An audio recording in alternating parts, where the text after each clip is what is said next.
على سيدنا محمد وعلى آله وصحبه وسلم. Good evening, respected guests, ladies and gentlemen. I'm delighted to welcome you to this panel discussion on behalf of our chairman, Sheikh Ahmed Zaki Amani, and the board of directors, as well as the Al-Furqan family. It is a great pleasure to see you all here with us tonight. Thank you for being with us. Tonight's event is organized by the Al-Furqan Centre for the Study of the Philosophy of Islamic Law, Maqasid al-Sharia.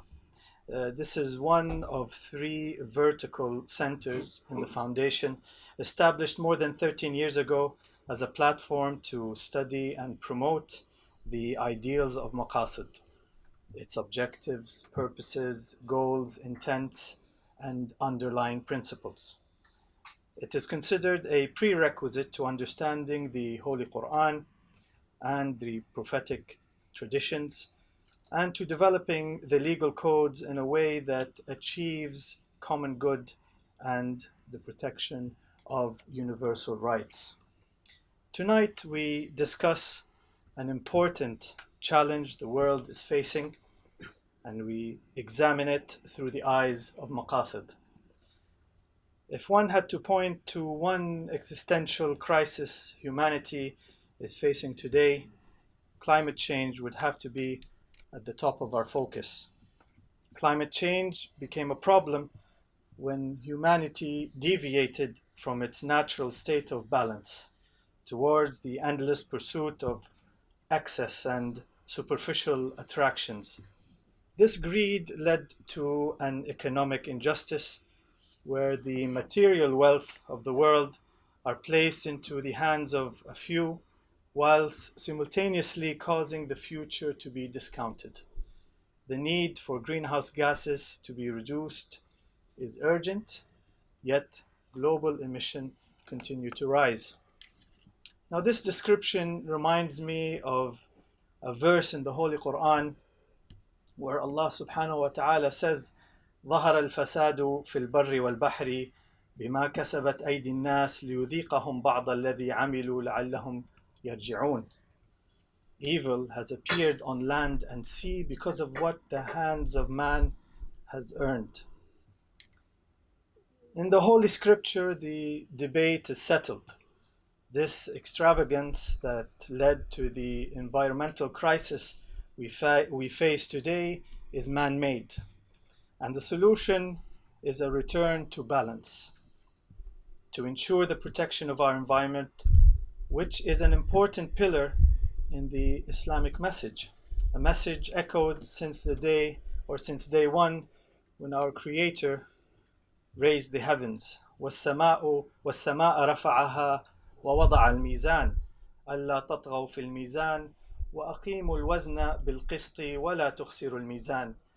And the heavens, He has raised it high, and He has set up the balance in order that you may not transgress due to balance, and observe the weight with equity, and do not make the balance deficient. I have to confess, this is not my unique observation, but rather it is a view and a present focus of one of our distinguished speakers, Mr Ahmed Paul Keeler. Tonight he will illustrate through his lecture the environmental crisis we face through its historical and scientific lens.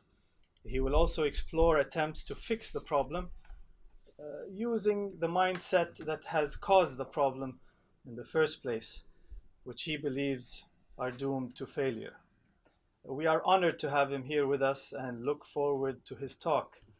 We will then have the honor of listening to Dr Jamal Badawi, whom will discuss the protection of the environment in light of the supreme objectives of Sharia. Dr. Badawi will expand the concept of environment from one's inner self to our outer surroundings. He will present specific major Quranic and Hadithic texts that may shape the Muslim's attitude vis-a-vis the environment. Likewise, Dr. Badawi honors us with his presence all the way from Canada, and his talk is highly anticipated. After these two lectures, we will open the discussion where each and every one of you can participate with your ideas and comments or questions addressed to our distinguished speaker. Again, it is my pleasure to have you all with us, and without further ado, I now invite Mr. Ahmed Paul Keeler to say a few words. Thank you very much.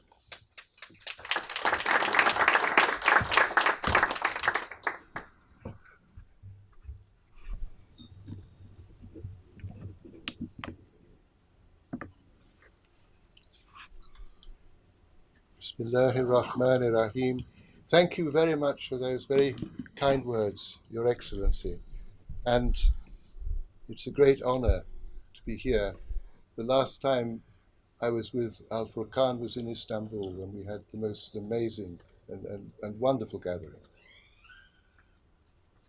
In 2012, responding to the... I better put the next slide, haven't I? Yeah. In 2012, responding to the deepening environmental crisis, Sir Martin Rees, the Astronomer Royal, co-founded at Cambridge University the Centre for the Study of Existential Risks. The centre is dedicated to the study and mitigation of risks that could lead to human extinction or civilizational collapse. Their research focuses on biological risks, environmental risks, risks from artificial intelligence, and how to manage extreme technological risk in general. The scientific mind that is responsible for creating all these risks is now warning us of the dangerous and precarious future we all face. In this short presentation, I want to ponder how this mind came into being and why it did not emerge out of the world of Islam. I hope this will help to clear the ground for us to receive the wisdom of the Quranic teachings about the environment from our venerable Sheikh, Dr Jamal Badawi.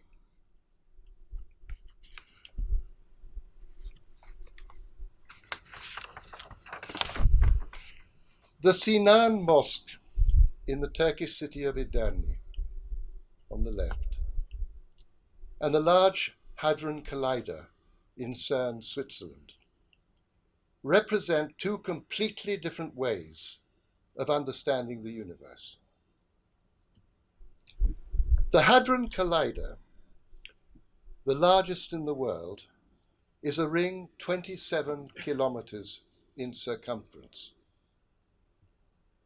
Buried 100 meters underground, protons traveling at close to the speed of light produce tens of millions of collisions every second. These collisions are supposed to recreate the conditions of the first moments of the universe so that scientists can discover what the universe is made of and how it got started. The Edirne Mosque was built by the great Ottoman architect Sinan between 1569 and 1575.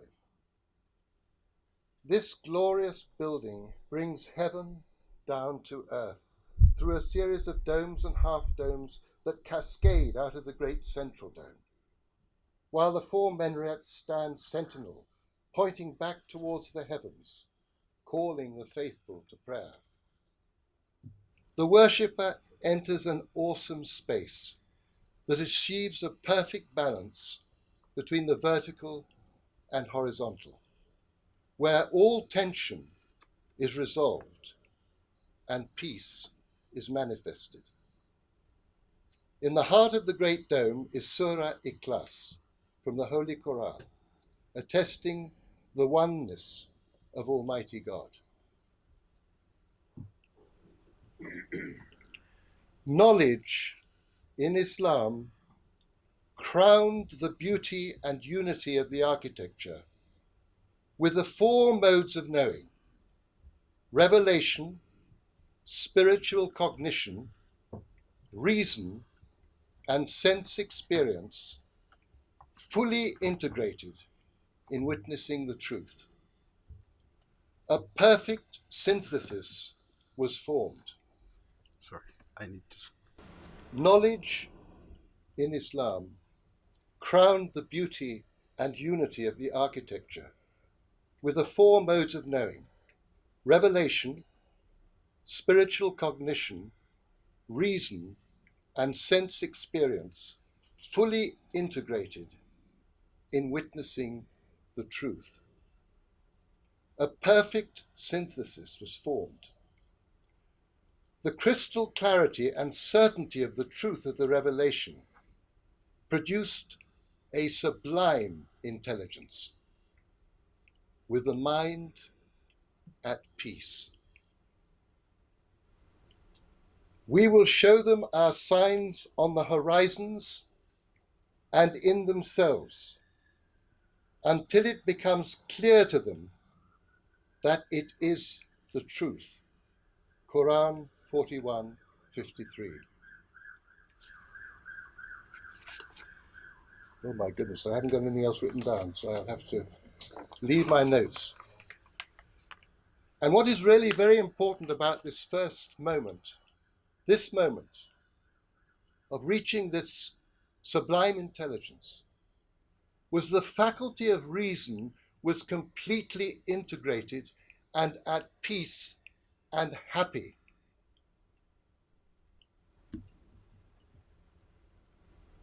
In Christendom, when the knowledge poured from the Islamic world during the Middle Ages,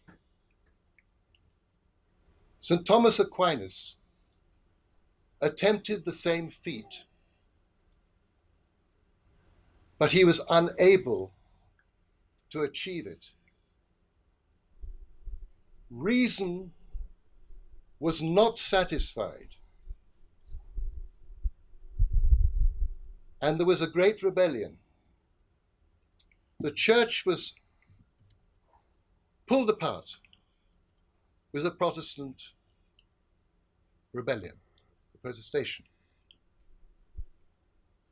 And Luther, in order to solve the dilemma, separated reason from religion, from faith. Reason had no way of penetrating the mystery of knowing. Religion in the Protestant world became simply a matter of faith, and knowledge was banished. Where did it go? Rationality and reason, accompanied by its friend sense experience, empiricism, moved into the physical, material realm, divorced from its spiritual moorings. My only earthly wish is to stretch the deplorable narrow limits of man's dominion over the universe to their promised bounds. Nature will be bound into service, hounded in her wanderings, and put on the rack and tortured for her secrets. The Hadron Collider, and from that trying to understand the mysteries of the universe. And we move into a great problem, the mereological dilemma. The whole can contain the parts, but the parts cannot contain the whole. Rationality is only one aspect of our intelligence. And by becoming supreme and focusing itself entirely on the empirical world of the senses, and believing then that that was all that existed, there was no spiritual realm. What happened was that every excavation into that materiality brought about unintended consequences.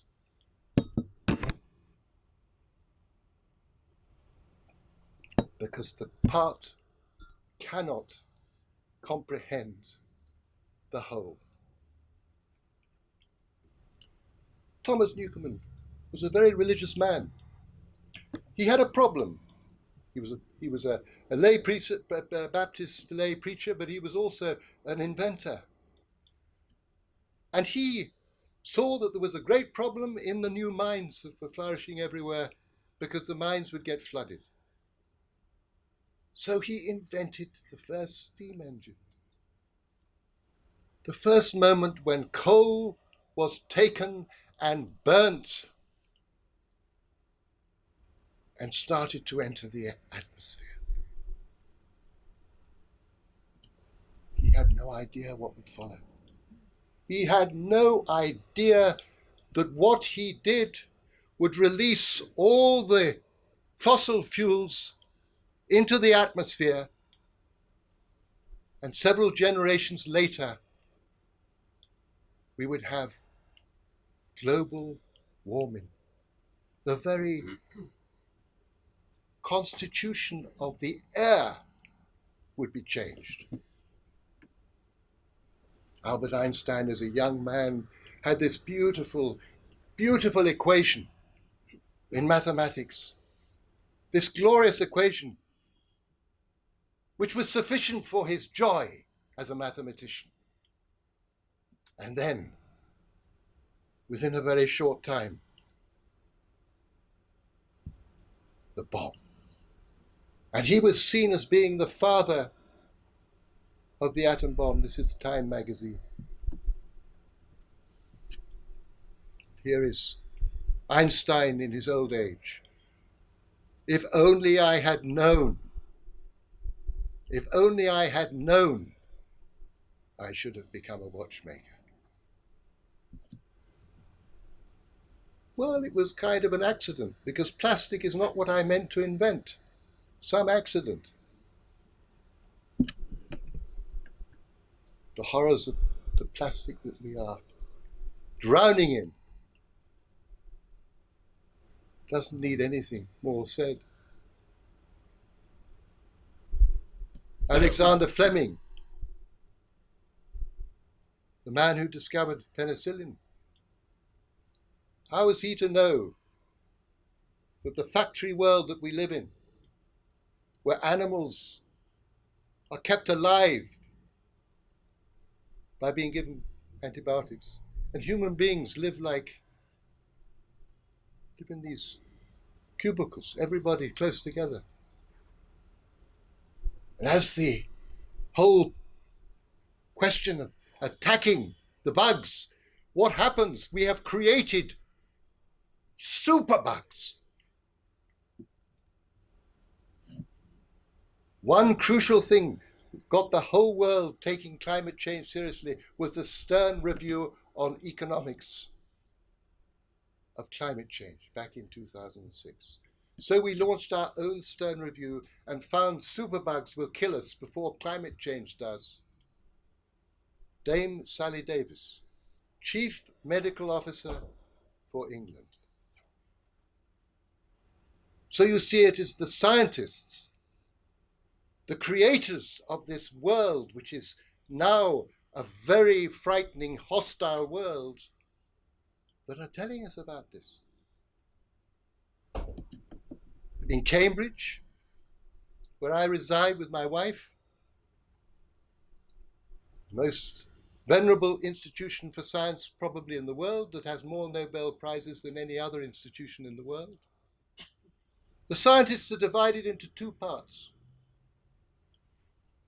The British Antarctic Survey is a part of those scientists that are dealing with the unintended consequences of the first great generation of inventions.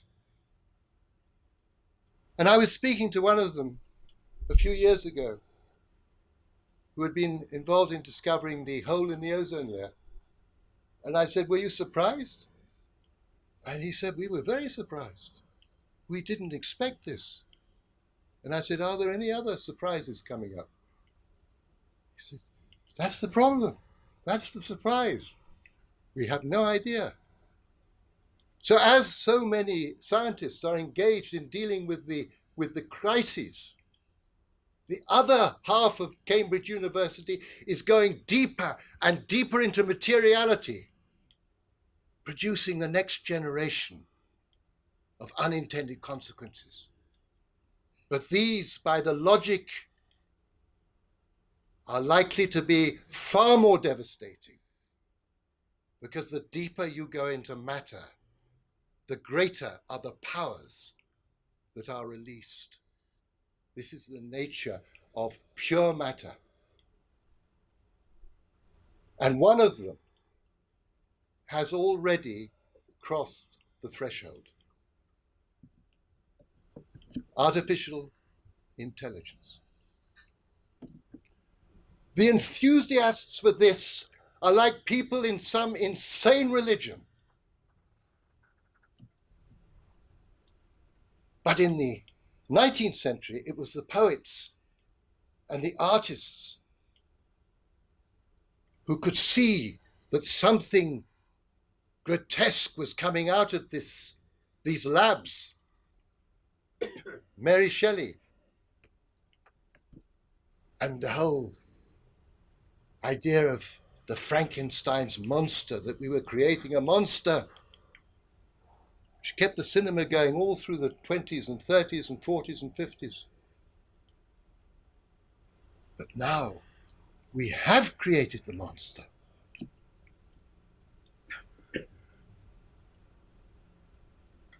AI is developing fast, no longer just relying on programmers to tell it rules. It's learning to do amazing things by itself, faster and sometimes even better than we can. What's more, it started to discover ways of doing things we didn't know about.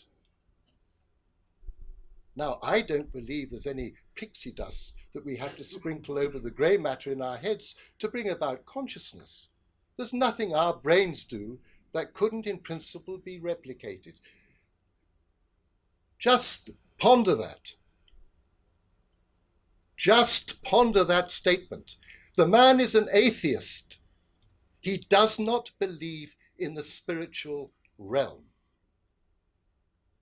So he believes that it is possible for the human being to be completely replicated into a machine.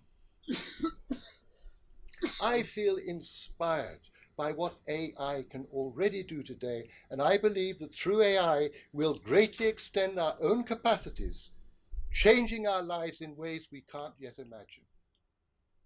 This is an Englishman, but this is an American. They will go inside our brains.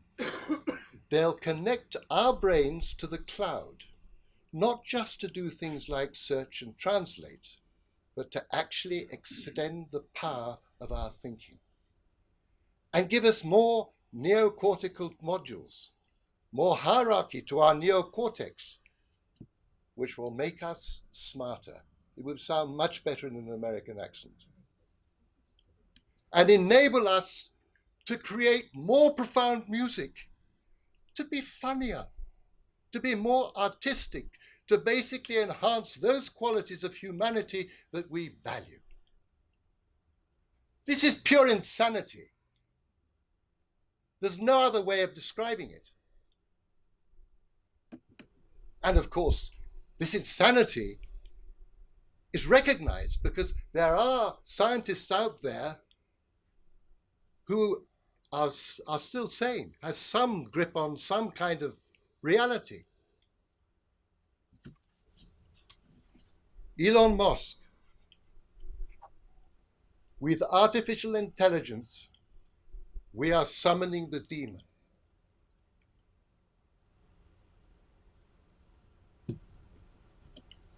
Bill Gates, I don't understand why some people are not concerned. Artificial intelligence could spell the end of the human race. Stephen Hawking. And there are many, many others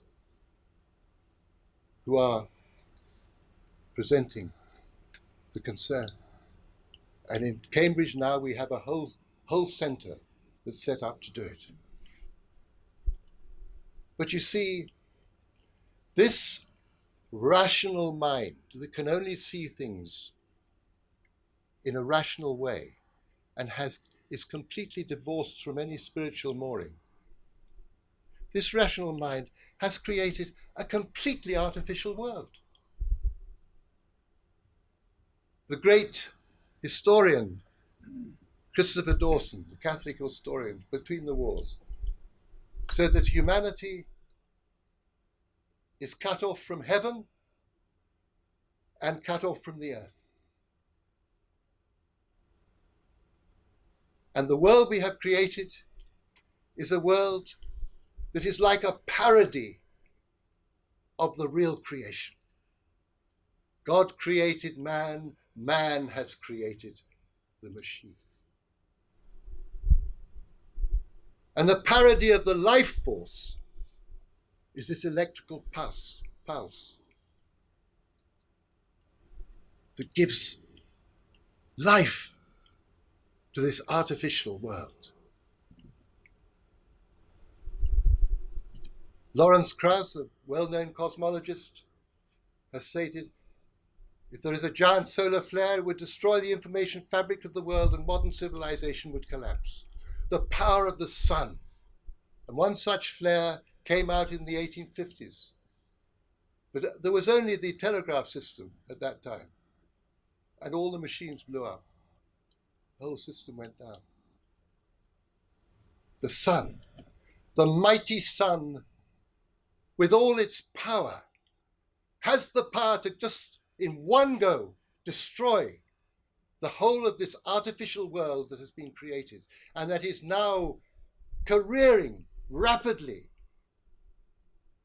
into the idea of actually taking over from this glorious humanity that has been created by Almighty Allah. You see, the atheist believes in the theory of evolution. It's a belief. And they believe that the machine that they are going to create in the next generation of evolution is going to be the cyborg, part human, part machine. Can you imagine?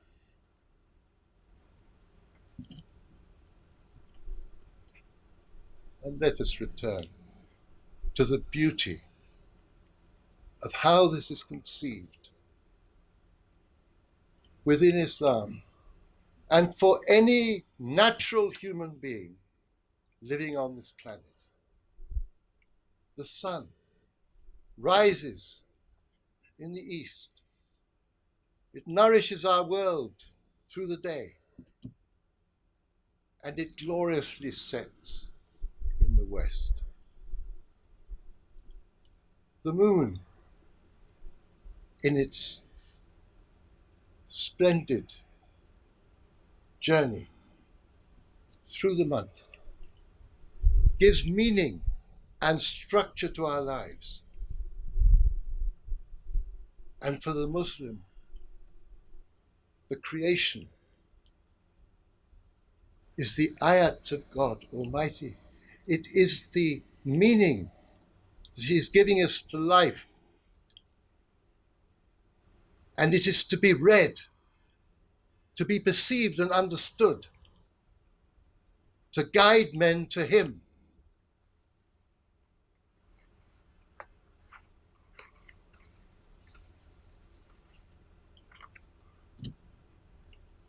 And you have the revelation of the creation, and you have the revelation of the Holy Quran. We will show them our signs on the horizons and in themselves until it becomes clear to them that it is the truth. Thank you so much. I now invite Dr. Jamal Badawi to address the audience.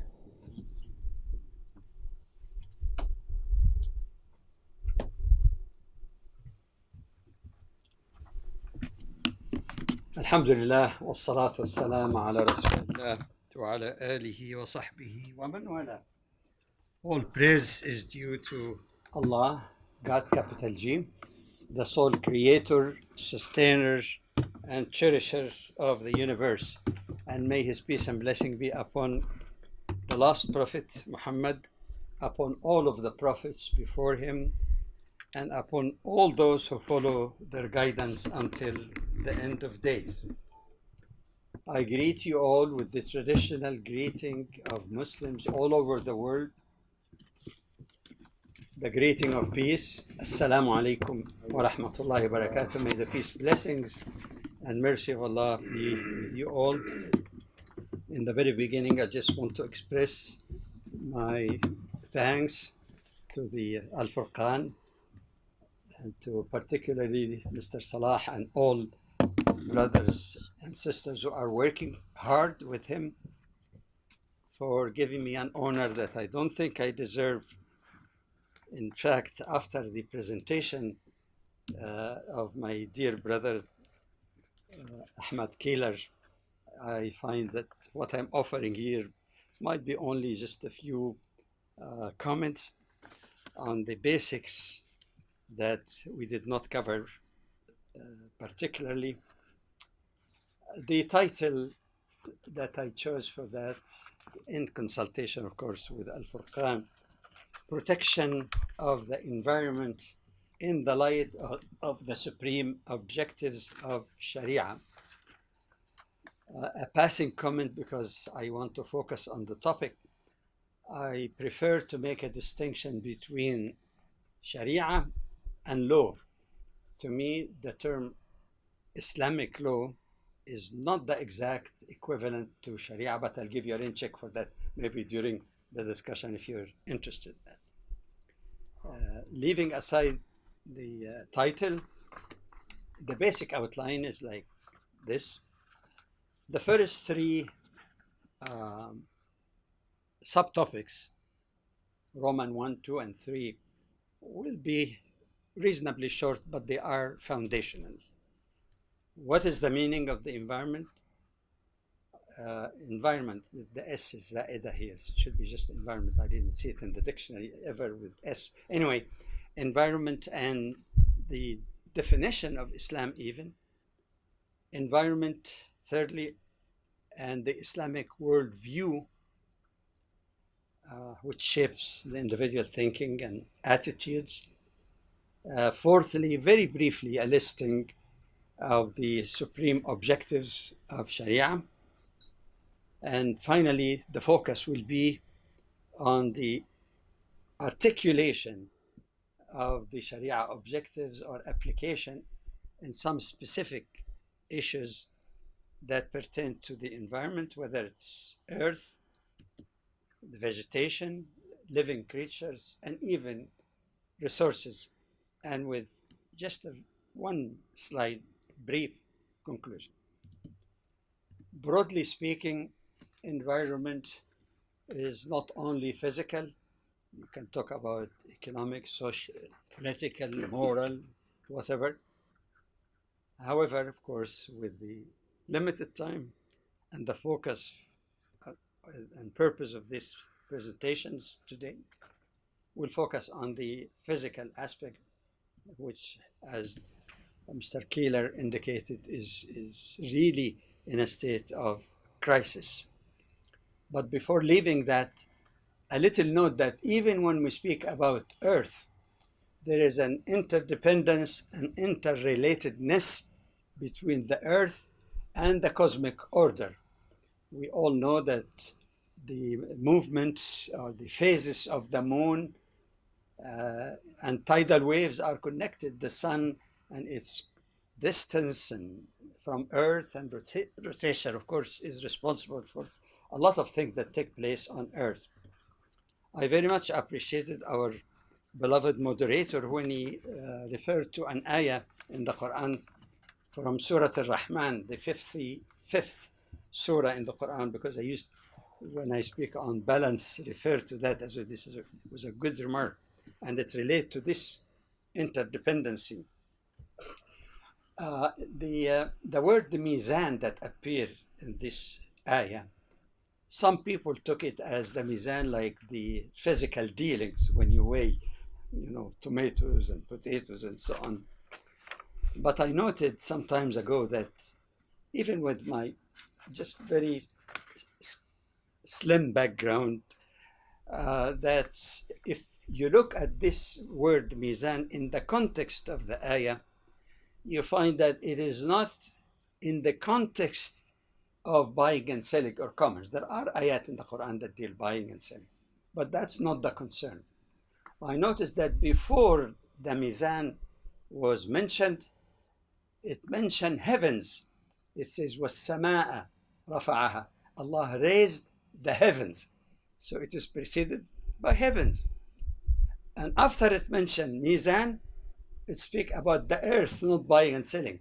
وَالْأَرْضَ وَضَعَهَا. The earth had Allah made for the humans. So this notion of balance and interdependence are really rather interesting. Second way of indicating that the notion of environments from the perspective of faith or perspective of Islam is not something squeezed because it's fashionable to speak about environment. In fact, the very definition of Islam, based on the etymology or root from which the term Islam came, which relate both to peace and also submission, meaning submission to God, actually can define Islam properly as achieving peace with Allah and the creation of Allah, to be in harmony with both through willing submission to Allah or God, the Creator. Secondly, when the Quran then says that you have to be at peace and harmony with the creation, it follows that when we speak about environment, we really talk about part of that creation. A third point, that Islam is not a religion in the traditionally understood word, but actually it's a complete way of living, and that's the etymology actually of the word deen. At least one meaning of it is a complete way of living. Includes, if you have to deal with the creation of Allah, you have to deal obviously with the environment. Furthermore, summing the mission of Prophet Muhammad, peace be upon him, in the Quran, in the Surah Al-Anbiya, that's the 21st Surah, says, وَمَا أَرْسَلْنَاكَ إِلَّا رَحْمَةً لِلْعَالَمِينَ. We have not sent you, O Muhammad. God speaks to him, tells him, we have not sent you except as mercy to the worlds. Some people might say, why not just use the term word?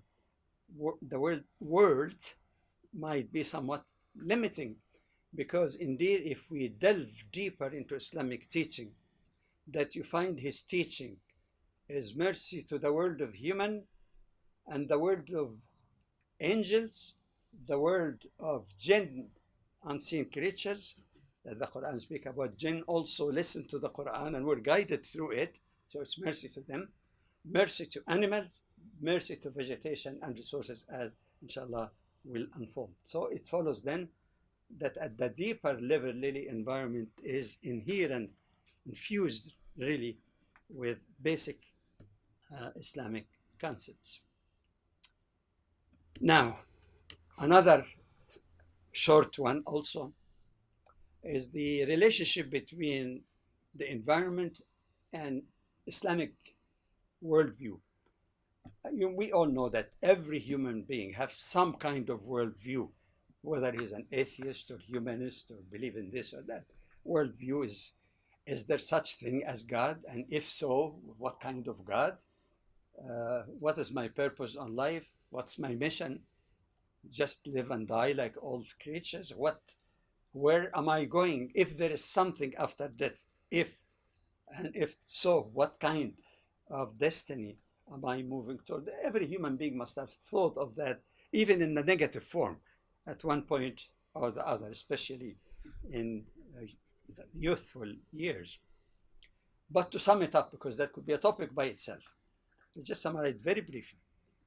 One, The Quran is quite clear, especially in chapter 2, in verse 30, that the human being is created as the trustee of God, Khalifa, trustee of Allah on earth. Furthermore, several ayat in the Quran clearly indicate that whatever Allah has created is for the benefit of humanity. وَسَخَّرَ لَكُم مَا فِي السَّمَاوَاتِ وَمَا فِي الْأَرْضِ جَمِيعًا, mean that Allah made for your service, for your help, everything, not only on earth, but in heavens as well, opening a wide door to reflect on the creation and try to understand this universe. There is a relation there between the function or mission of humans on earth to be the creatures of Allah, to be his trustees on this earth, or if you use the biblical language, stewards of this earth. It's basically the same concept, that all that is Allah made for us is to help humanity to fulfill that noble mission.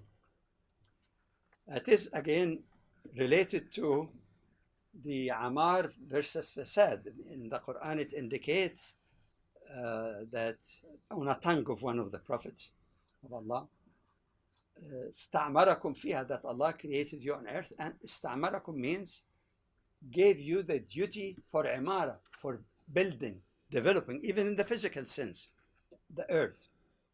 The opposite of Amar is Fasad, corruption.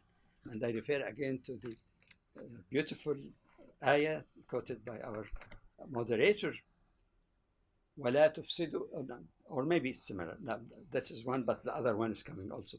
وَلَا تُفْسِدُوا فِي الْأَرْضِ بَعْدَ إِصْلَاحِهَا. Don't spread corruption in the land after it has been set in order. Like Sheikh Sha'arawi one time said that if you go and visit an area, virgin area, like a park, so beautiful, so balanced, when humans discover that and visit it again, there the cans, the refuse, the paper, and all the garbage. That's what the Quran warned against. Allah created things good, but we destroy that goodness. But the Quran made it clear also that there are consequences of human action, consequences in this life and the hereafter. And that's again the ayah that our moderator referred to, but I seek his permission, but just make a couple of comments on it. The ayah in original Arabic is there, ظهر الفساد في البر والبحر بما كسبت أيدي الناس ليذيقهم بعض الذي عملوا لعلهم يرجعون. Corruption has spread on land and sea as a result of what people's hands have done. So Allah may cause them to taste the consequences of their deeds, and perhaps they might return. My humble comment here is that in the tafsir or interpretation of that corruption that appeared, some mufassirin would say it speaks about moral corruption. Okay?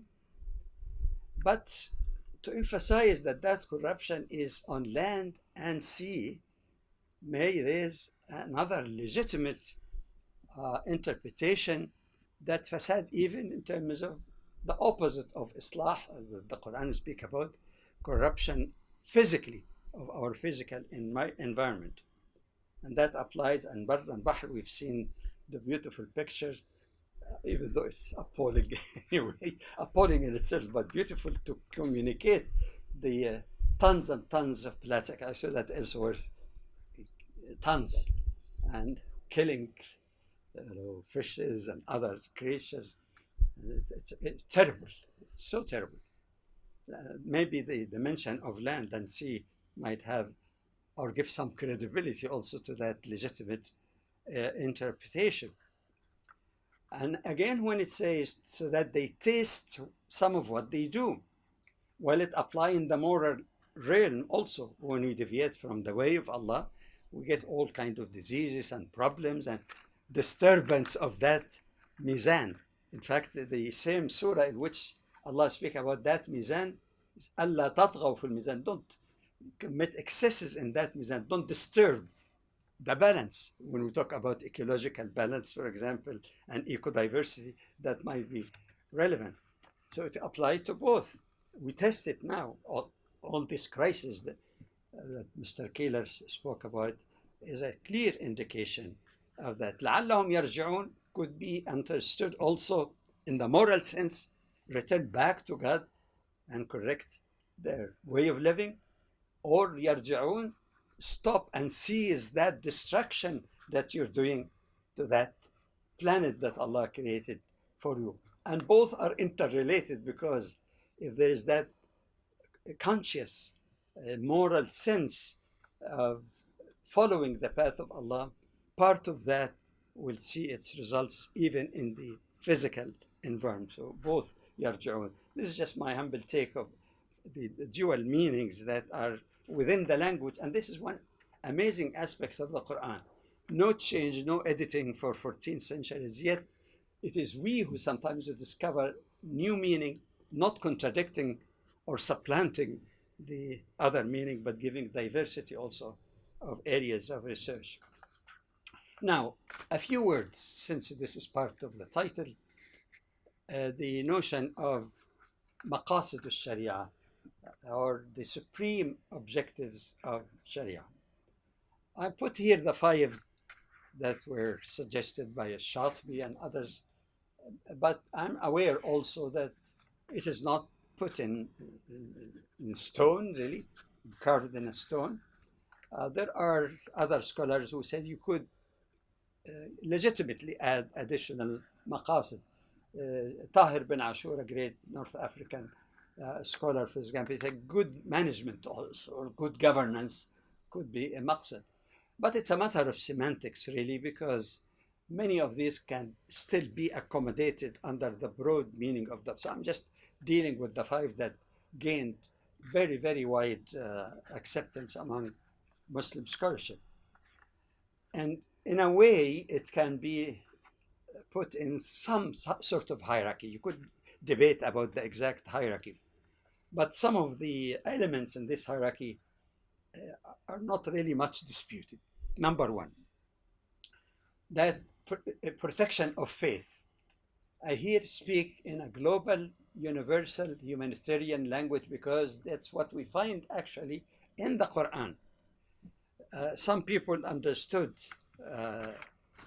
himayatul deen, or protection of faith, to mean the Islam. But the Quran doesn't speak in that language, talking about one faith or the other, because there are so many ayahs in the Quran that speak about disapproving any form of compulsion or coercion in religion. It recognizes the right of humans to believe in whatever they believe, and to shock some traditionalists, in Surah Al-Kahf, the 18th chapter in the Quran, it gives the right to believe and disbelieve in the similar language. وَقُلِ الْحَقُّ مِنْ رَبِّكُمْ فَمَنْ شَاءَ فَلْيُؤْمِنْ وَمَنْ شَاءَ فَلْيَكْفُرْ. It means, say, O Muhammad, this is the truth from your Lord. Whoever wills, man sha, whoever with a will to believe, let him or her believe, not by force, let him choose. And whoever, the exact parallel, man sha'a, and whoever wills to reject faith, let him or her reject faith. And the ayah after that doesn't say, and those who reject faith should be punished, or this or that. It doesn't say that. It simply warns that there will be consequences for rejecting faith, but it doesn't force.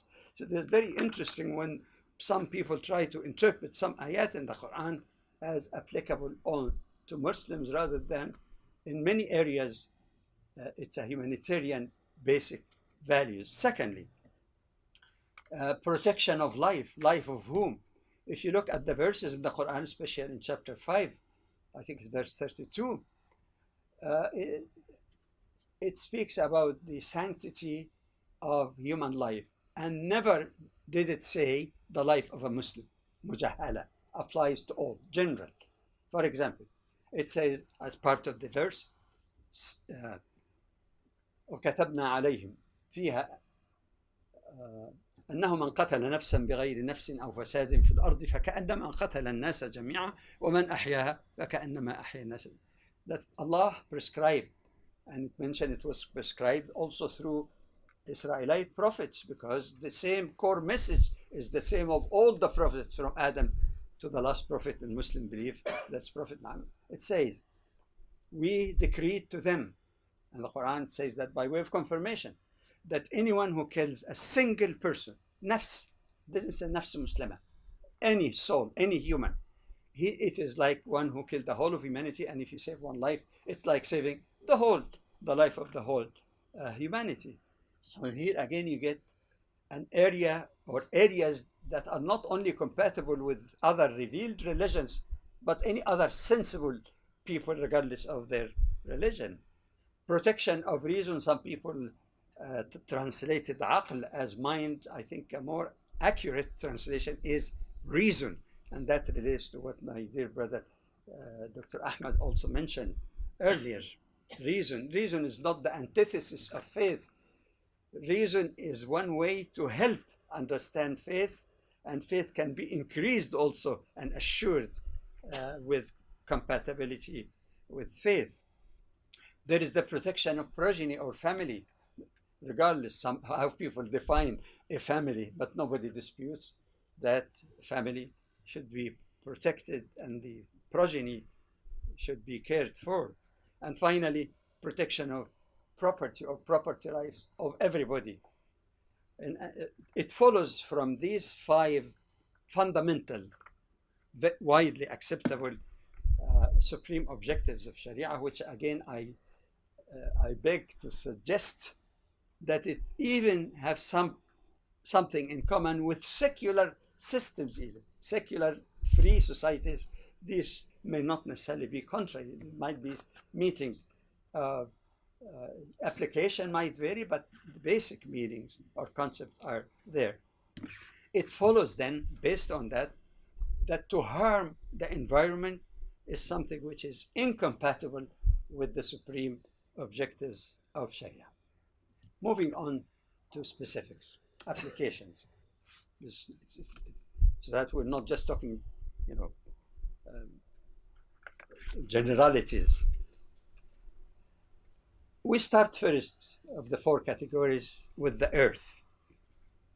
Some humble observation among many other ayat or verses in the Quran. The first thing, what is the earth? What status does it have in view all of the sins done by humanity ever since the creation of Adam and Eve? Should the earth then be regarded as a curse in itself? No. In fact, in the Quran, in the Surah Al-Isra, in Surah 41 also, there are more than one reference, but this one here, Surah 41, وَجَعَلَ فِيهَا رَوَاسِيَ مِنْ فَوْقِهَا وَبَارَكَ فِيهَا. To describe the earth, it says Allah placed on this earth rawasi, meaning something that holds the earth firm. Asks geologists about the significance. Lots of people spoke about that. The Quran actually in Surah 78, Naba, describe the mountains like pegs, and that's what the geologists say, that even in the Himalayas, the roots of the earth could be as much as 3 times as the heights. So this is exactly what you have in the watad, the peg that you use it for pinching the tin. Very interesting. But in any case, my point here is that the Quran does not consider the earth bad because people are bad. The earth itself is blessed by Allah. Some people partake of that blessing, some people go against. Another ayah that's very curious and very relevant also, since as Brother Keeler dealt with the science. وَجَعَلْنَا السَّمَاءَ سَقْفًا مَحْفُوظًا. Allah says, we made the heavens. Heavens mean anything is above the earth, by the way. Like a well-protected canopy. Well-protected canopy. might have sounded strange 1400 years ago, but could that be related to the protective ozone layer, the protection, for example, from harmful rays? Subhanallah, just like a protect canopy to protect the earth. Continuing with the earth, and that's equally curious. وَالسَّمَاءِ ذَاتِ الرَّجْعِ, Allah swears by وَالسَّمَاءِ ذَاتِ الرَّجْعِ. Literally, if you don't add any interpretive words, the sky which returns. I think it's reasonable here to say that you have to fill in. What does the sama return? It means something goes to heavens and it is returned back to earth. That could mean the rain. And as you know, of course, as Maurice Bouquet indicated in his book, that it was, I think, only in the 16th century, I believe, that the water cycle in the world was discovered by Palissy. Anyway, to explain the source of underground water. So that the volume of water does not change no matter what evaporates or come back. But it's the same. So rain might be relevant. But allow me also to have a humble note here that when we say something goes to heavens, come back to you, what goes up comes down. Acid rain, we make all kinds of mischief. It will not disappear. It go up, and then the rain that falls with the acid content, which is also quite problematic. Vegetation. And when we speak about vegetation and as well on animal life, I humbly noted that the Quran speaks not only about functionality of that creation, but also the beauty in it. So functionality and beauty. I think perhaps Brother Keeler might have more knowledge than I do. I don't know much about arts. That the Muslim arts on architecture was noted not only to be functional like boxes, but also there was the beauty in design, whether it's watches or constructions. So they both reflected the Quranic spirit. We find, for example, in this quoted verse, وَتَرَى الْأَرْضَ هَامِدَةً فَإِذَا أَنزَلْنَا عَلَيْهَا الْمَاءَ اهْتَزَّتْ وَرَبَتْ وَأَنبَتَتْ مِنْ كُلِّ زَوْجٍ بَهِيجٍ. I let you see where the functionality and beauty combine. And you see the earth lifeless, but as soon as we send down rain upon it, it begins to stir. اهتز. One of my friends who studied hydraulics, that's exactly what he said, that there is some kind of movement as a result of the earth, rain falling down. This is another area for specialists. And swells, producing every type of, not plant, pleasant plant. So the benefit, the function of the plant, as well as its beauty. This is something, again, very interesting. أَمَّنْ خَلَقَ السَّمَاوَاتِ وَالْأَرْضَ وَأَنزَلَ لَكُم مِّنَ السَّمَاءِ مَاءً فَأَنبَتْنَا بِهِ حَدَائِقَ ذَاتَ بَهْجَةٍ. I just read the first part.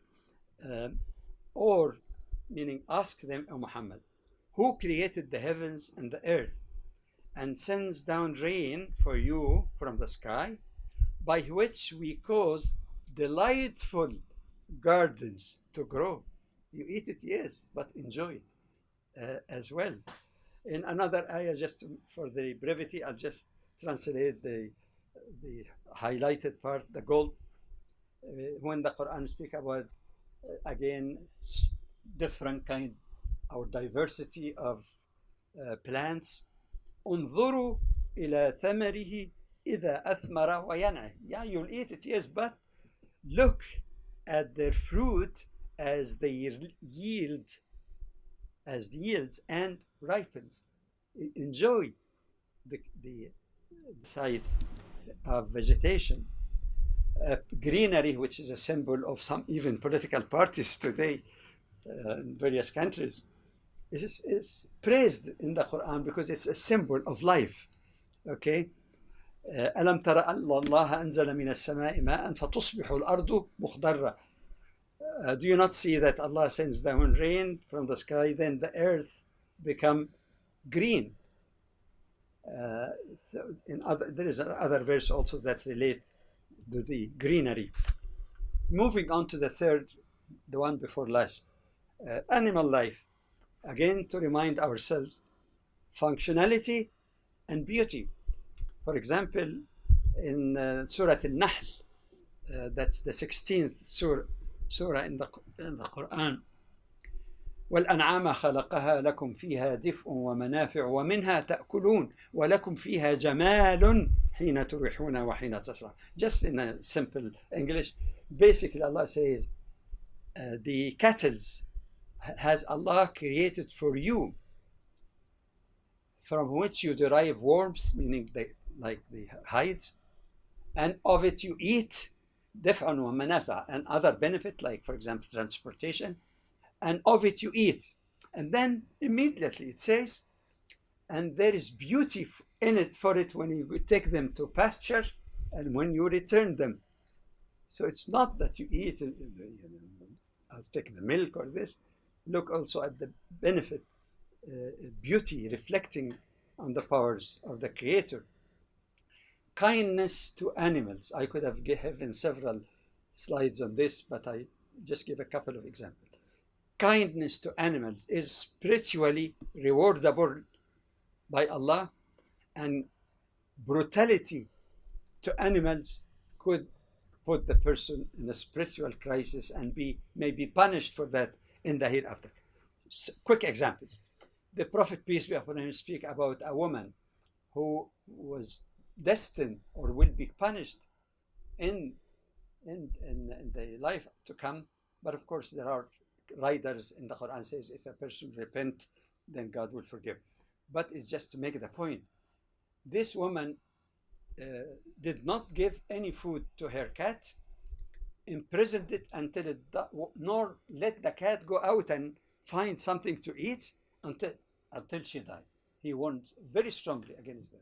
On the other hand, in a case of another woman and a man, also a similar story, a woman who was not a very good woman morally was forgiven by Allah on account that she was passing in her journey. So she went down, she got thirsty, she went down a well and drank. When she got up, you know how difficult it is, you have to be very careful going with this. When she got up, she noticed that there is a dog who's just even almost like licking the earth, so thirsty, in a desperate situation.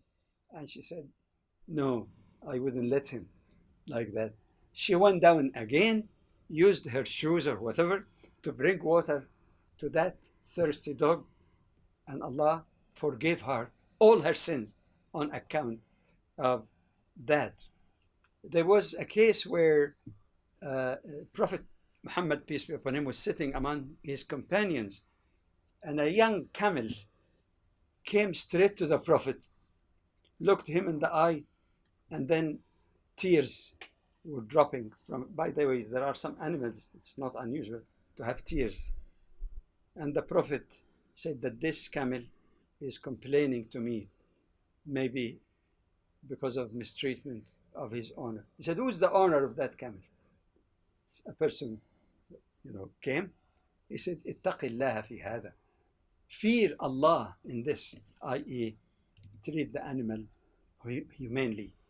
That's why some scholar came up long time ago with حقوق الحيوان, rights of camels, including the load. How much load, maximum load you can put in the camel.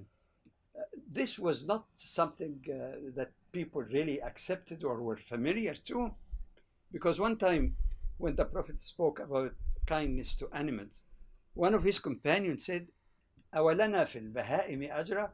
O Prophet of Allah, do we get a reward from Allah even in these animals? The Prophet said, في كل ذات كبد رطبة أجر.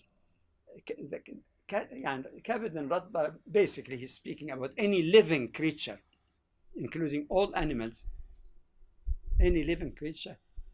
To be kind to it, actually you get a reward. So it's a new concept altogether, that animals are not just to be some other teaching, that even when you have to kill animals for food, you have to say in the beginning, in the name of Allah, the gracious, the merciful.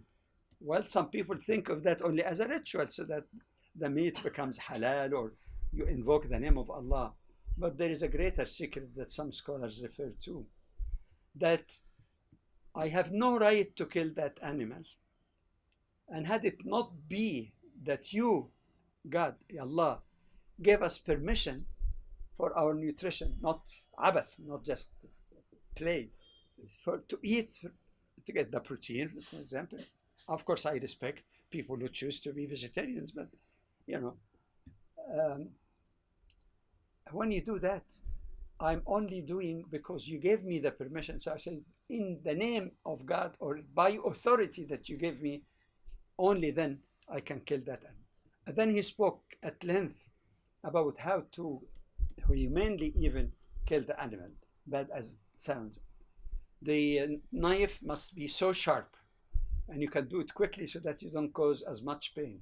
And the way of cutting the pipe throat, and both some scientists, even more recently, at least as far as a few years ago, say that it could be quite effective after that just initial cut, that the animal will not really suffer that much, let alone the benefit, of course, that it pumps blood, and the lesser blood in the meat, of course, the better, for a variety of reasons. Anyway, but also you don't kill an animal in front of another animal, because animals feel and they know.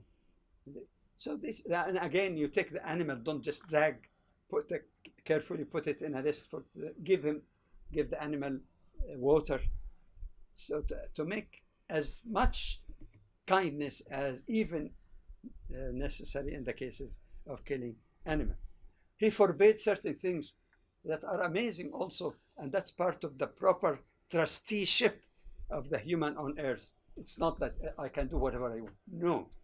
For example, the Prophet forbade people from using birds for target practice. I mean, if you want to hunt, fine, eat it.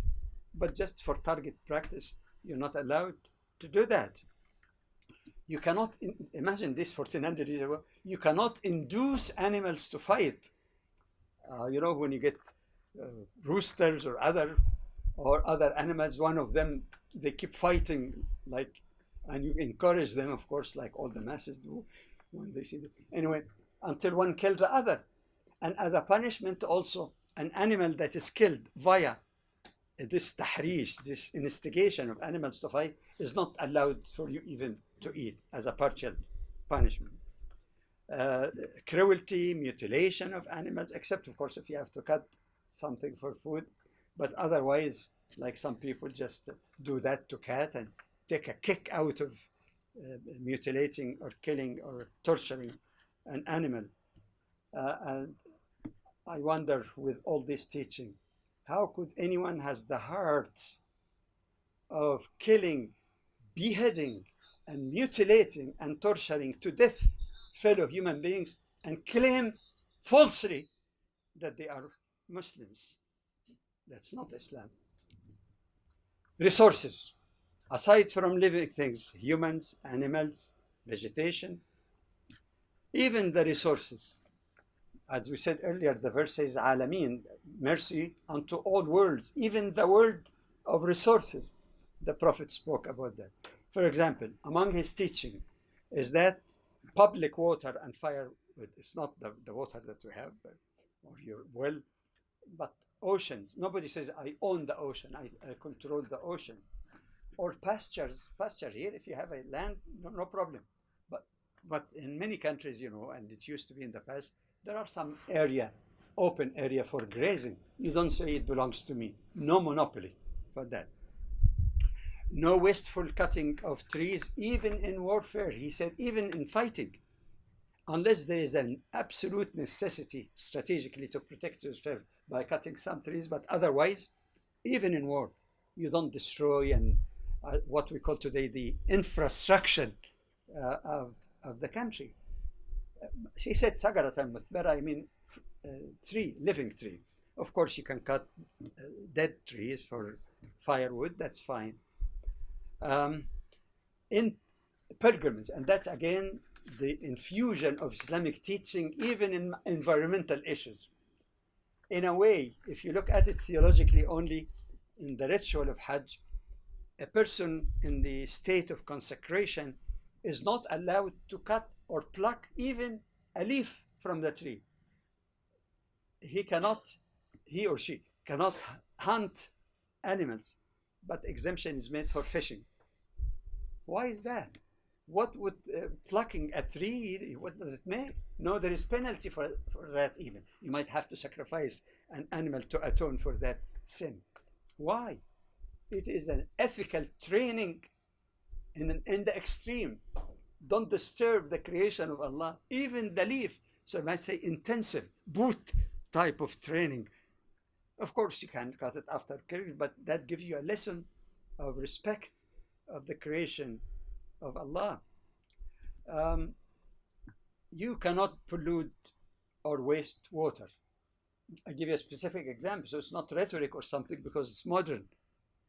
The Prophet, peace be upon him, passed by one companion who was making ablution. You know, before a Muslim pray, he had to get some ritual washing. And he was apparently using too much water. So he tells him, what is this? The man understood. And he says, "O Prophet of Allah, is there excess in even using water?" That fellow, perhaps, if he were living in California or other places, desperate for water, would appreciate it more. But that wasn't the case. And the Prophet says, yes, there is excess, even if you're making ablution from a running river. Tons of water passing. It's teaching. And the Quran in general speaks about eating or drinking or using anything. Eat and drink, it says, but don't commit excesses. Don't engage in wastefulness. So that was an amazing one. In other ahadith, he says it is improper for people to relieve themselves in still water or running water or in places in the open which are taken as shadow for people, like under trees, for example. And you think of the medical jewels in this teaching in terms of the spread of diseases. Finally, sustainability.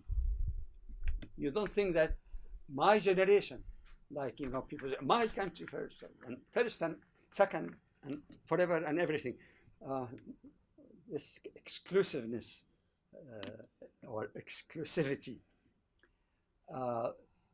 When I read that hadith, my immediate reaction, say, who cares? Not seriously, but I said the impression one may get, who cares? The Prophet, peace be upon him, says that if the day of judgment started, day of judgment, khalas, means life on earth as we know it will disappear, be neutral life altogether. The sky would be not the same sky, the earth would be, and the end of time.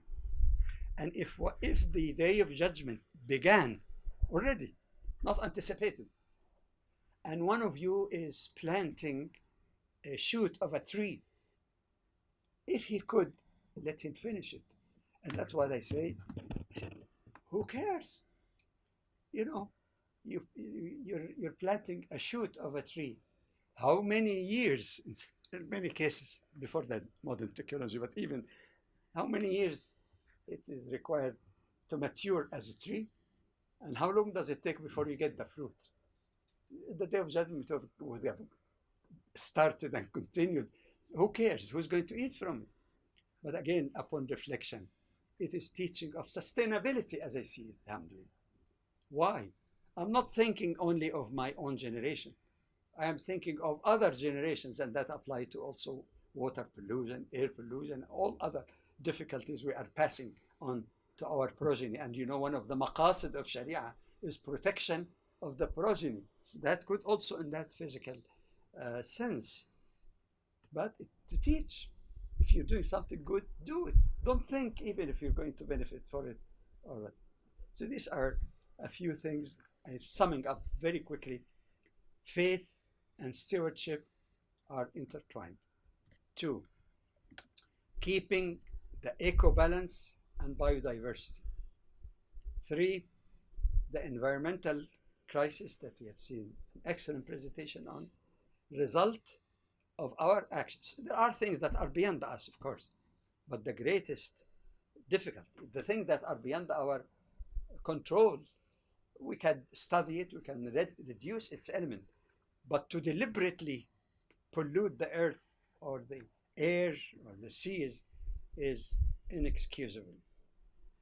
That there is need on the practical side to have wider, meaning engage all, not it is a joint responsibility of all humans, regardless of institutions or countries, wider and multi-level involvement from all people, various specializations, science and others, to have to work for it. From a Muslim perspective, a good Muslim is a beneficent citizen, as the Prophet ﷺ explained, and the Quran also indicates that.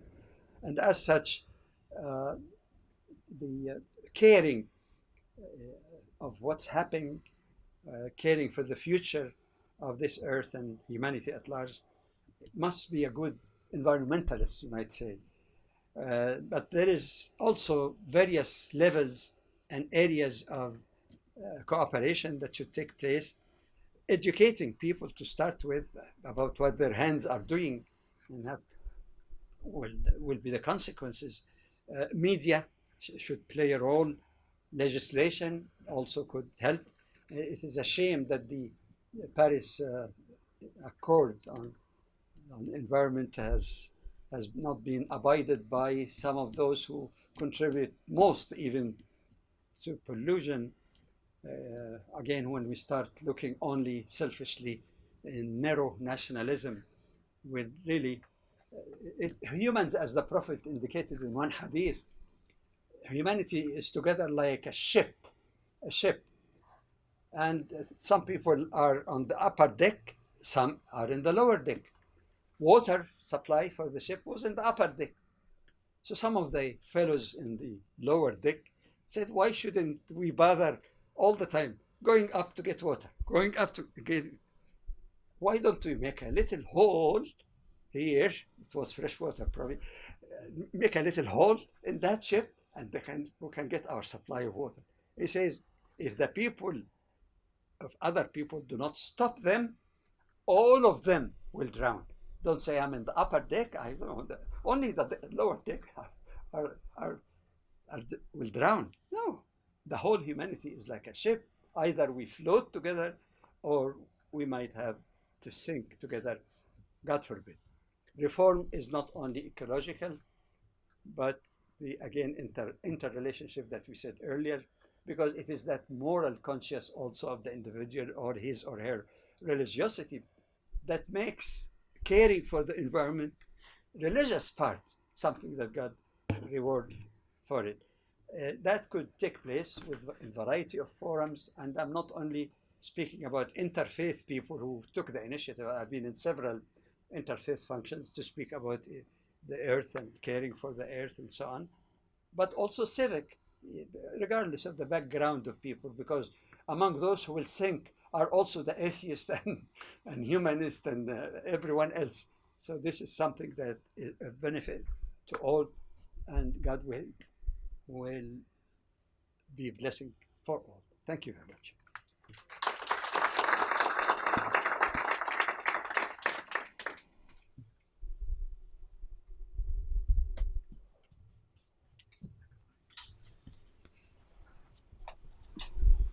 Thank you very much for the most enlightening of talks. I don't think the night is over yet, and I do invite you to come up on stage and receive the questions or comments from the audience. Please. Assalamu alaikum. My name is Dr Ahmed. The question is for Dr Jamal Badawi regarding the Maqasid al-Sharia. Usually, the scholars have confined them up to 5, as you have mentioned here as well. Can we add to these Maqasid? Are these Maqasid final in this number, or can be added some other things like you have mentioned the protection of environment and the protection of I can add protection of human dignity and honor. Thank you. This has been suggested already. As I mentioned, they are not. Can you hear me? Yeah. As I mentioned in the presentation, they are not put in stones. Yes, like I mentioned, Tahir bin Ashur, even before people. I get just one story, small one. I was invited one time to speak about some Islamic topic in Harvard School of Law, and not because I'm expert or lawyer, I'm not, but when that issue came, I said, and I don't see why respect of human dignity could be also part of this maqasid. And again, later on, you hear people also adopting that. Some people might say justice also. However, in a way, the reason of just focusing on this, giving the time, is that these are indisputable because other issues, somebody might say, but that could fall under this category or that category, or guiding values rather than maqsad in itself. Because justice is also a means of improving the life of people and so on. So yes, if you could, but too much proliferation might confuse people. Otherwise, yeah, it's flexible. That's it.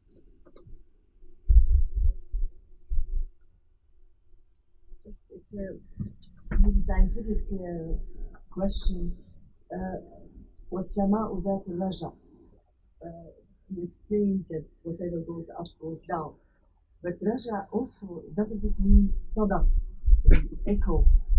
That also physical, but the sound.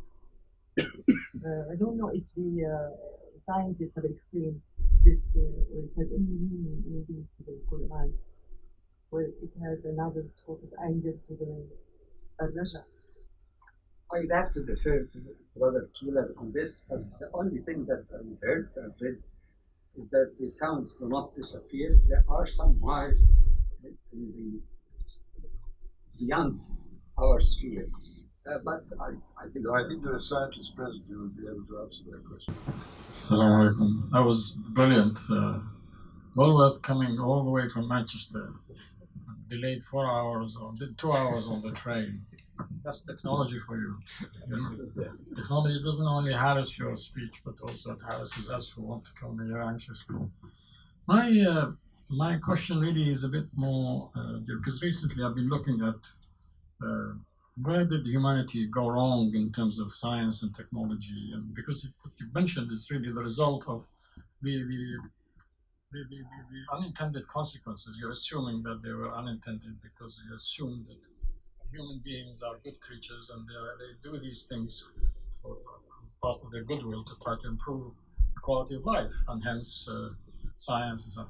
There was a time when something happened to the emergence of a new attitude towards science. Technology has been with us, with man, with humanity from the beginning, from the discovery of fire, using tools to improve one's living, right?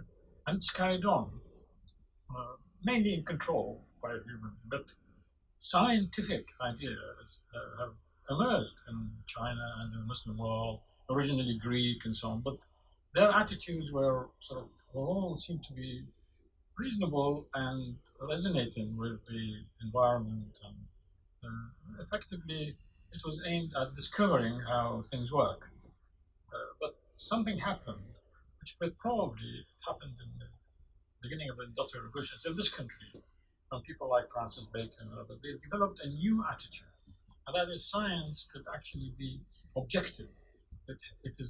we follow scientific inquiry for a purpose, not just discovering and enjoying ourselves or look at how Allah created things, but to use it for the purpose of improving the quality of our life.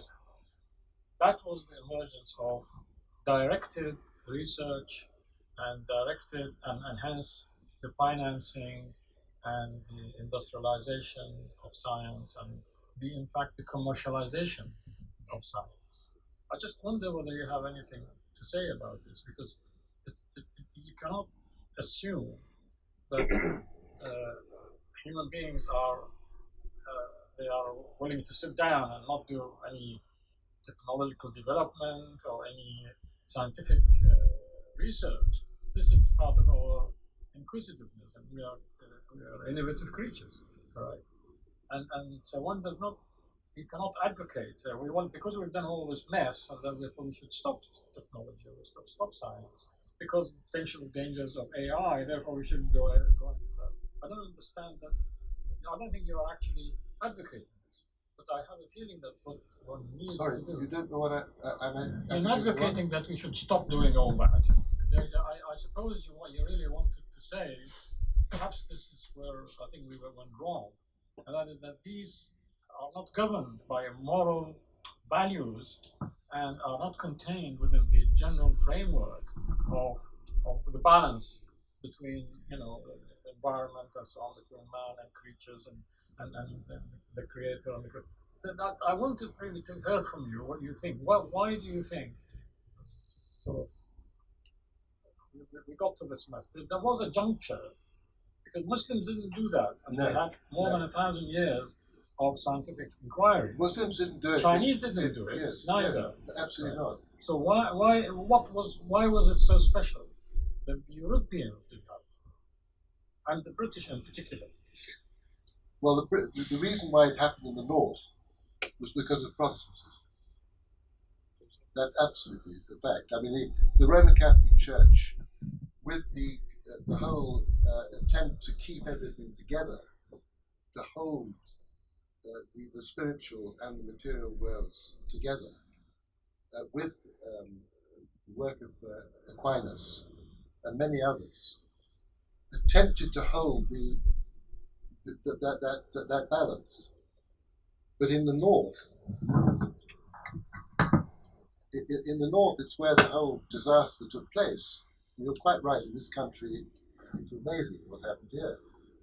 And I tried to show how the minute rationality and empiricism, these tools belong to a much bigger intellectual framework. We are not just rational beings, and we don't just experience things through the empirical, through the sensory organs. We are spiritual beings, and the material world is the lowest of the worlds. But the spiritual and the material are fused. You can't separate them. Now, the attempt to separate them, and then you see what happened in Europe is amazing in the north, because first of all, religion got rid of reason. It became pure faith. And when you have a Kant, it's an interesting, because Kant is very, very important. The whole of this modern world is so powerfully created by his appalling mind, which is that when you have the idea of separating religion, faith, and the material world and science, the way you investigate the material world becomes. What then happens is that with Kant, he was a Lutheran. I mean, he was a very, very austere Christian. So he couldn't imagine what would happen when people ceased to believe. But he also couldn't imagine the fact that because this had no spiritual boundary, because it wasn't anchored, it would then start to create a whole world of itself. And that's what we have. You see, we're living in a moment we're living at a whole millennial moment. This is not a problem that can be solved by the scientists because they created the problem. The mind that they have is that they're going to go on creating the problem, and it's going to go on and it's going to get worse. Because, as I say, the property of the material world is you have to be very careful how you deal with it. And that's, the Chinese understood this, and the Muslims deeply understood this. And this is very interesting because this is why when the West started to examine the Islamic world, they saw it as being stagnant. You know, the whole idea of the golden age of Islam that had this wonderful moment and then it went into decline and stagnation. And they saw it as being undynamic. What they didn't realize was that it had actually reached a point of stability. And it was in a state, as we've talked before, remember, like I mentioned, of dynamic equilibrium, where all the functioning of the revelatory, the spiritual cognition, which is tasawwuf, Sufism, reason, rationality, which was presented by the philosophers,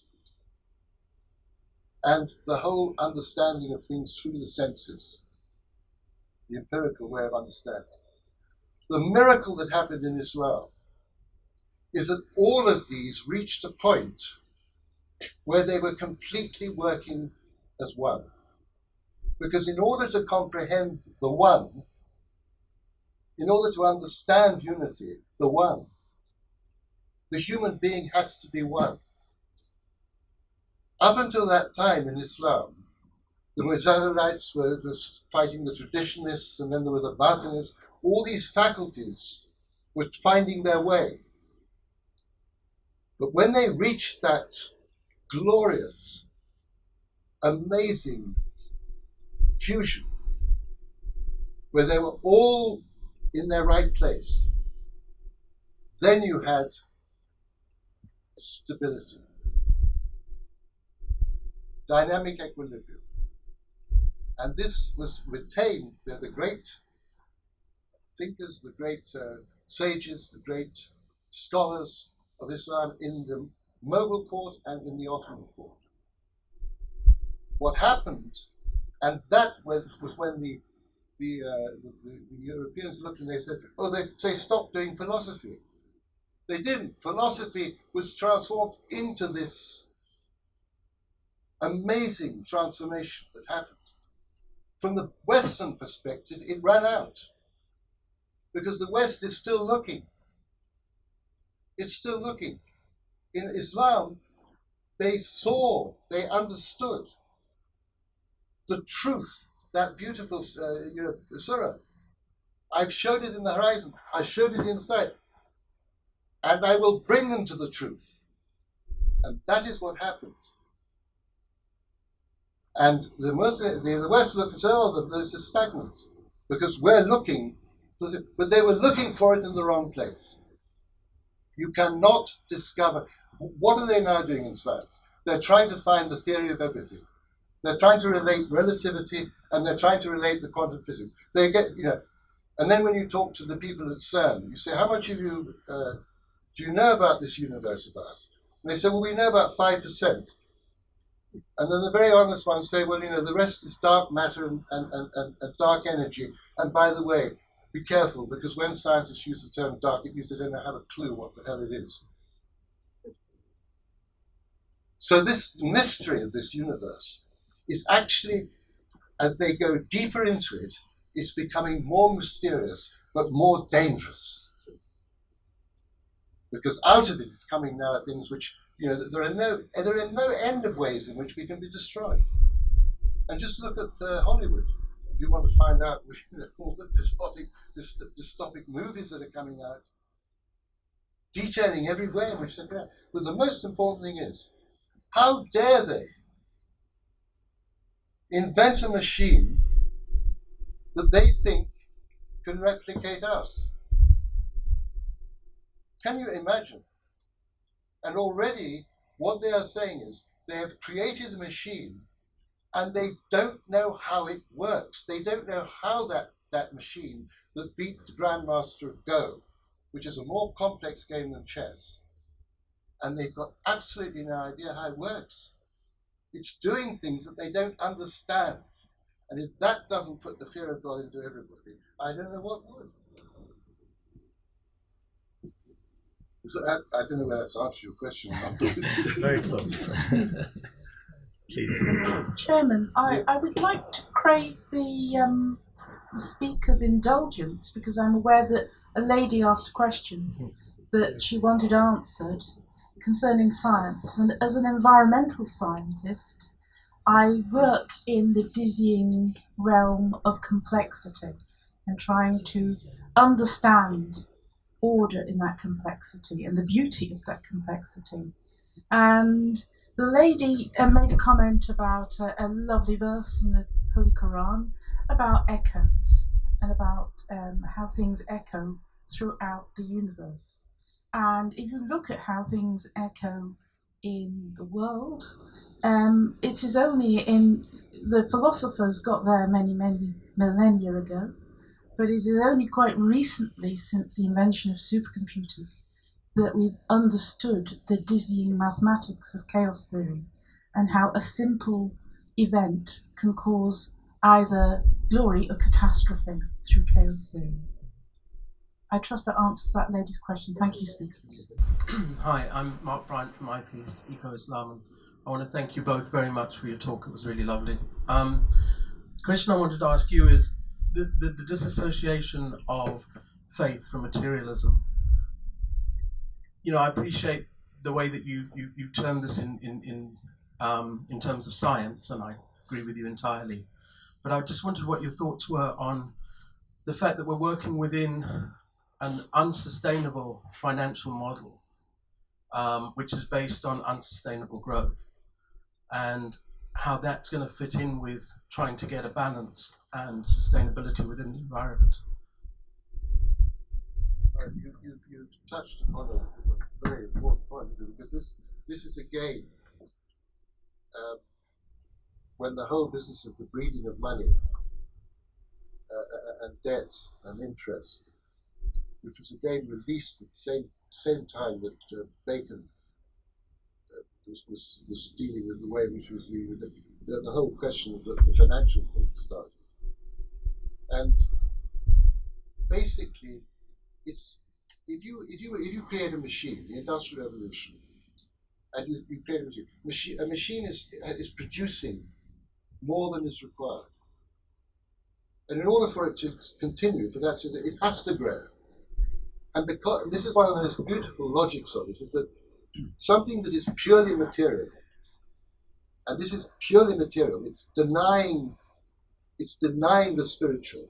It's dealing with the world as though the spiritual doesn't exist. It then can only survive by growing. I think cancer, which is a kind of modern, or may have been there before, but it's something that has hugely affected the modern mind, cancer. Well, if you think about it, the system that we have is like a cancer. It has to grow, and it's using up all the resources of the world.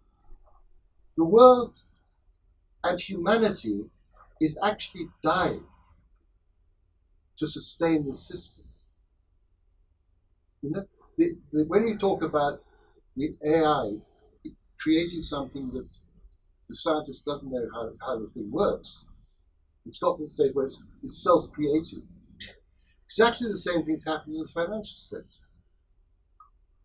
I mean, it's become such a mystical world. And it's as though the whole, it used to be, and the right situation is, the mysteries are above. And the physical world is fundamentally simple.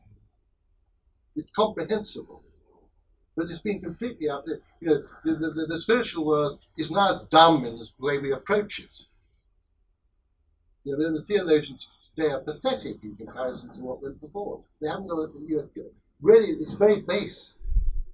But the material world is so far, as you were saying, the complexity.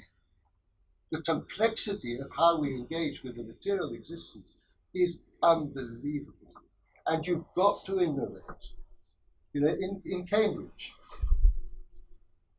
you've got to, basically Cambridge is now two sectors, science and business studies, right? When I was at school, we didn't have anything called business studies. People learned business and business. So you've got these two things. And the whole focus is on basically the scientists getting a good idea, which the entrepreneurs can then monetize. And the system is entirely. Civilization studies are dying. Religious studies are so on the side. You know, very old people do that. You know, it's a world in which that has taken over the complete running. And this is where you're right. Growth is one of the fundamental things. And we're now reaching the point where the earth and human beings can't, we are suffering. Humanity is suffering. The loneliness, mental illness, the breakup of families, the destruction of childhood, the chaos in society. You know, we've got no peace. Everything is external. You know, the machine has produced something which I call a dialysis of the imagination. We are not allowed any longer our own imaginations. It's all out there. We're plugged in. And we are becoming, day by day, more robotic. Like the robots that have been created. And the worst thing is what is happening in childhood. That is really terrible. So you're right. The growth is what we are all there for. Every country is trying to increase their growth.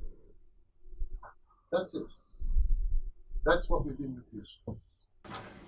Most fascinating talks. I just have a very simple question, and this kept coming to my mind, especially when Mr. Keeler was giving the presentation.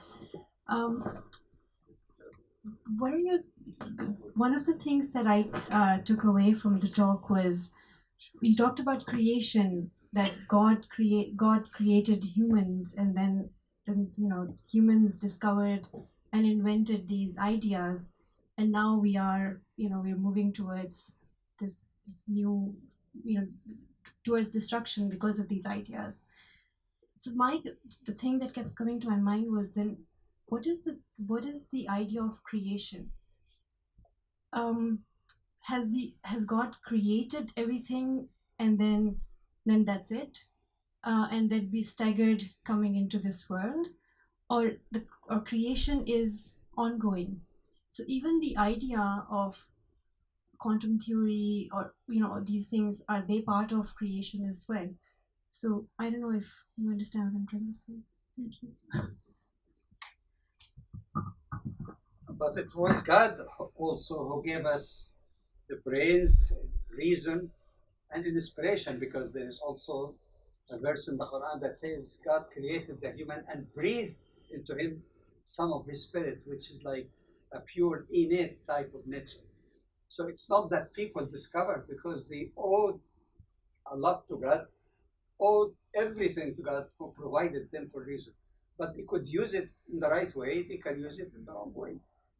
And the sense of balance, we have to find out ourselves and reach some kind of consensus as to what constitutes balance in any of the aspects of life. I like the idea that all environmental catastrophes are British. That's a great moment. We are obviously responsible for just about everything. But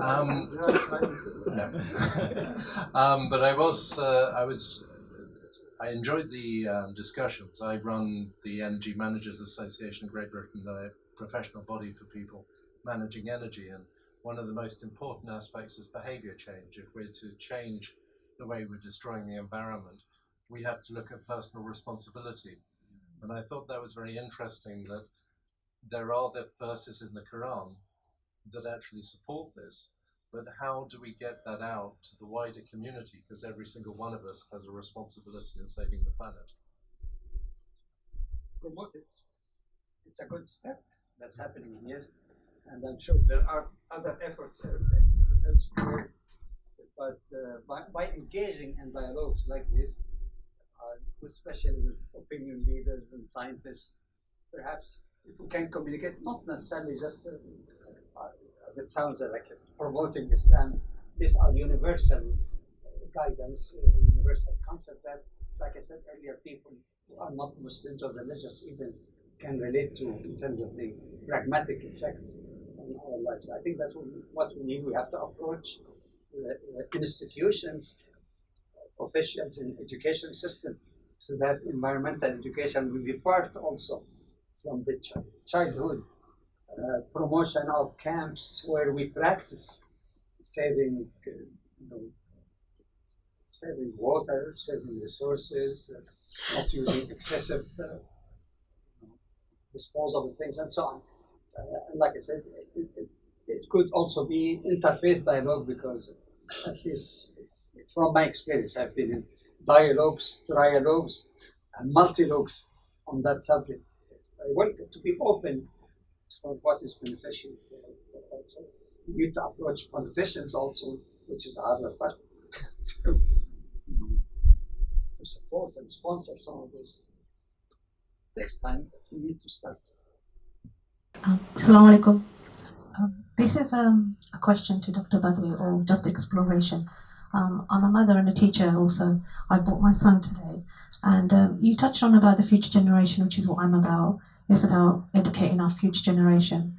I like the topic that you touched about animal welfare. I think the youth of today are so just not connecting with nature or animals in general, and I'm currently doing a project around halal and tayyib. What are we putting in our stomachs relating to it? This affects us spiritually as well.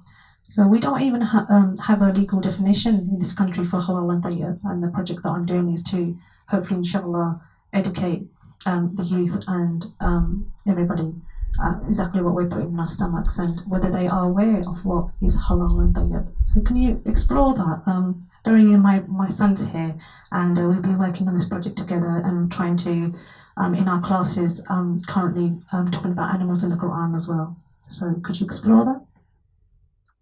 Well, my major focus, in fact, is to universalize the basic concepts that other people other than Muslims can also relate to. But within the Muslim community, to include as part of your education as what is permissible and what is not, and give some reasons also, at least to possible wisdom behind it. For example, when you say, why did the Quran say you don't eat fresh blood, for example? You can refer to scientists about the effect of taking blood, the fact that blood is an excellent medium for production of germs and so on, and that like some people used to cut an animal, make an incision, and take the blood before Islam and drink it.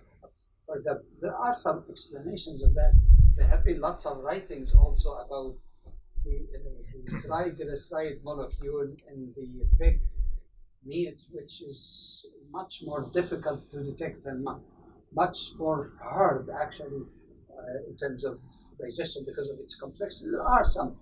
I'm not saying that we teach our children you do this because it is harmful physically, but we have to emphasize also faith. And these are not two contradictory things. If I'm allowed to just give you an observation about the reflection on the Quran. The first verse that was revealed in the Quran, first word even, Iqra, which could mean recite or read. Okay? And between the first verse chronologically to the very last verse in the Quran, there are dozens and dozens and dozens of verses, and outside the Quran, saying of the Prophet of Islam that urge exploring the world, as we have heard, having a civilization, actually, physical even, not only moral. But as the Quran was put in the order of revelation, not of revelation, in the order of the Mus'haf, which again is not of invention of anyone. Gabriel directed the Prophet that's where the surahs are to be ordered. And the first thing you find in Surah Al-Baqarah after Al-Fatiha. Al-Fatiha is like a prayer for guidance from this Quran. But go to the next major surah in the Quran, the longest, and after a basic introduction, it describes the true believers as الَّذِينَ يُؤْمِنُونَ بِالْغَيْبِ, those who believe in the unseen that humans have no capacity to understand. And here, on two ends, you find one, read, study, research, discover, and the other one, believe also. So that's why they're not set as opposite to one another or exclusionary of the other. In fact, having said that, still, even in the matter of belief, reason to the extent that it helps can be used. One verse in the Quran, strange enough, it says, فَعْلَمْ أَنَّهُ لَا إِلَهَ إِلَّا اللَّهُ. It didn't say believe that there is no God but Allah. The other verses deal with that. But that one, direct our attention. أعلم, know that there is no God but Allah. And that's why the traditional scholars said that the first thing is an understanding, because if you start from blind faith, anyone can mislead you in all kinds of direction. Once you discover that there is good reason, at least from the perspective of most people, that indeed this is seen to be authentic, then of course you will accept to defer the thing that transcends human capacity to Allah. This is what I call supra-reason, but not irrational, or supra-rational, but not irrational. Some people think rational, irrational. Religion and all of this stuff, churches, irrational. Scholars, scientists, rational. No, I think there is a category. When you say something that's self-contradictory, for example, and unscientific, can you prove it to be unscientific? No way. Well, okay, you could say that this is irrational. Okay, like somebody says the blood circulates in the body through the feet rather than the heart. You know, okay, you can say that's a myth. That doesn't make any sense. But supra-rational, something you cannot prove definitively it is correct or wrong. Like the existence of that. You can make all kinds of good arguments, and there are many good arguments. Christian theology, Muslim theology, Jewish theology about the existence of that. Okay? A lot. But for those who say, I only believe in the material, tangible, can an atheist, for example, prove definitively, according to his own criteria for truth, that God does not exist? He can make, but it's not final. So the supra-rational are things they can never prove it, you can never disprove it. So this word faith, that you have some good reasons, including rational reasons, that yes, God exists. So it's more complex than dichotomy. Thank you for the interesting talk. One of the people asking a question at the front was talking about personal responsibility, but I just wanted to ask also a question about leadership, and specifically if you can perhaps point to some influential religious scholars or Muslim leaders, particularly ones in Muslim majority countries, that are concerned with the environment and particularly practical steps to changing behaviour in order to protect the environment.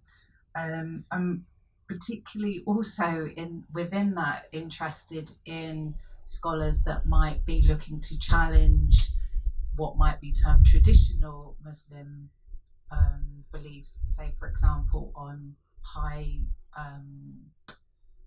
degree of natalism, so having large families, for example, and the question of population growth, things like that. So if you could perhaps point me to some Muslim leaders, scholars that are working in this field, I'd be very grateful. Thank you.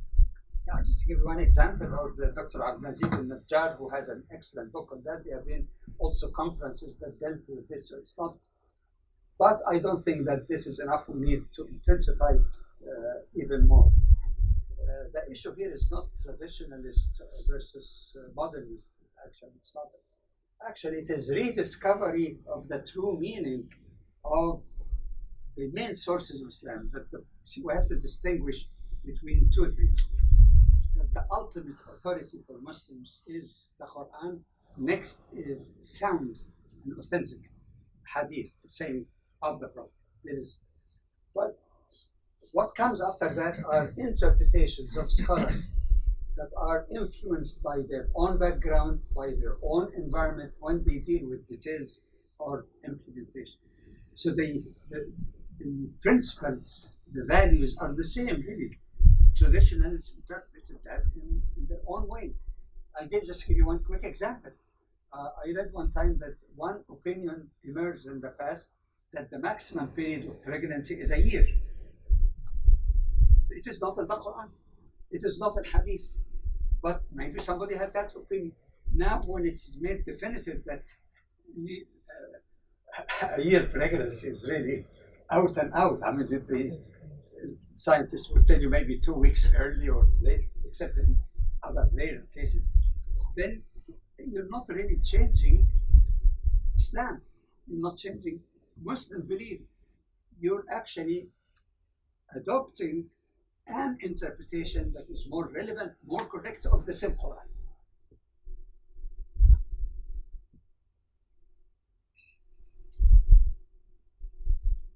One more question.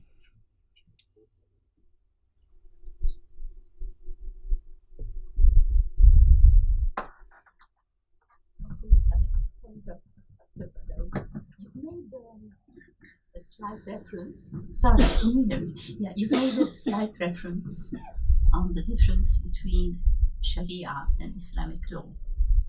And we should be as kind as to elaborate on that, because I think it's probably relevant in this discussion that we adhere to others' laws to do with nature and the environment. Thank you.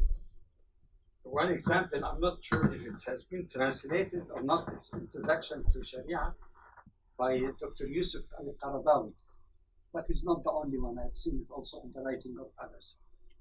That Sharia actually is not exactly the law. It's just like, to give a rough example, but not totally perfect. In Britain and in many other countries, there is the Constitution.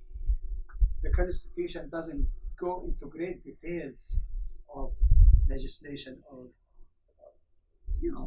providing for limits of human activities and so on.